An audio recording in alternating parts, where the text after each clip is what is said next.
So the first step in making our power bowls is to cut and season our Brussels sprouts. I season with roasted garlic peppers, cayenne, salt, pepper, olive oil, and I put it in the air fryer for 15 minutes.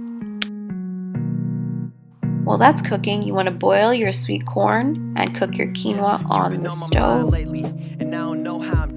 And once the corn is made, you want to season it just with some olive oil, some salt, and some pepper to taste. Set the corn aside. Then we'll chop some veggies, mainly for quinoa. Once it's made, we're going to want to spice it up a little bit. So we have some green onion, and garlic, which will go in the quinoa, and the tomatoes, which will just be placed on top of the bowl when we're done. Once our quinoa is fully cooked, we're then going to saute the onions and garlic until they're browned. Then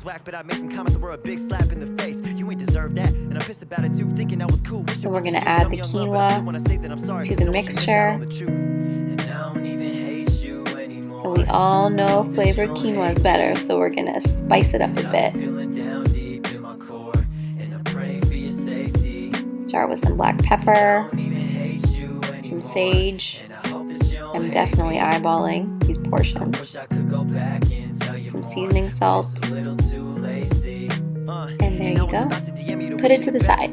We're then going to make a glaze for the power bowl with some seasoning salt, black pepper, thyme, half an orange, honey, and olive oil. About a tablespoon of olive oil. I'm just trying to air up my heart. Your name's in it, infused in it, glue. You sang and wrote songs, and all of them are beautiful too. I wish we stay friends. Would have loved to make some music with you.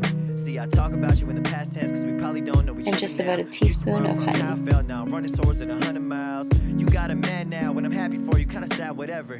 I hope y'all make new memories. Mix it all together, and it should be a little liquidy when you're done with that, but that's okay because we're not done.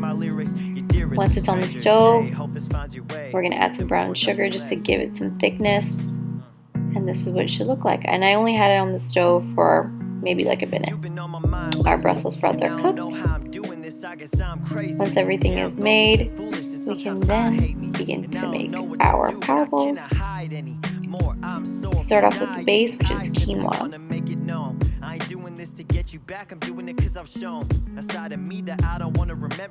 Then we'll add the sweet corn,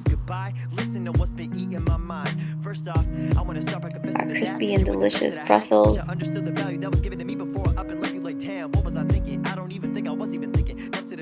some lime, the tomatoes that we put aside earlier,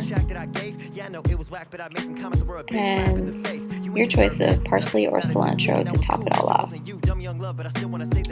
Last step is to add our delicious glaze, and there you have it. 10 out of 10 recipe, guys. I definitely recommend. It's super flavorful and 100% vegan.